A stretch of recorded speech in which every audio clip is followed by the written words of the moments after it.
Utah snow అక్కని మాటికి ఈవిడ ఎంట్రీ ఏంట్రా బాబు అని మీరు అనుకోవచ్చు, కానీ తప్పదు, మీరు నా రీల్ వైరల్ చేశారు. మరి ఇప్పుడు సమయం 8:30 అవుతుంది. And temperature only Telugu. And ఉష్ణోగ్రత -6 డిగ్రీలు. ఇంత చలిలో నువ్వు బయట ఏం చేస్తున్నావు పిచ్చిదానా అని మీరు అడగచ్చు, అది సహజం.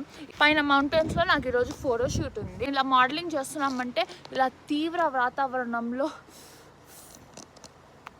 మాటలు కూడా వస్తలేవు నాకు. ఎనీవే, ఇంత మంచులో కూడా చలి అవ్వకుండా ఉండాలంటే ఏం చేయాలో మీకు నేర్పిస్తాను. దీనికి మనకి కావాల్సిన పదార్థాలు దీన్ని హ్యాండ్ వార్మర్ అంటారు. ఇది మనము ఫోన్ ఛార్జ్ చేసినట్టే దీన్ని ఛార్జ్ చేస్తే ఇది ఫుల్ హీట్ అవుతుంది, చేతులు వార్మ్ ఉండడానికి హెల్ప్ అవుతుంది. థర్మల్ ప్యాంట్స్ అని అమ్ముతారు ఇక్కడ. ఇవి చాలా థిక్ ప్యాంట్స్ అన్నమాట, ఇవి వేసుకోవాలి. అండ్ థిక్ సాక్స్, ఇంకా వాటర్ ప్రూఫ్ బూట్స్ వేసుకోవడం మర్చిపోకండి. ఆల్రెడీ ఈరోజు నాకు షూట్కి ఇచ్చిన డ్రెస్ ఇంత పెద్ద బొంతలాగా ఉంది కాబట్టి నాకు పెద్ద చలి అవ్వట్లేదు. ఇంకా మీరు ఏమైనా జ్యువెలరీ వేసుకుంటే తీసేయండి, ఎందుకంటే చలికి మెటల్స్ చాలా కోల్డ్ అవుతాయి. ఫోటోషూట్కి టైం అయింది, ముక్కు వస్తుంది, దమ్ వస్తుంది. Stay warm friends, bye.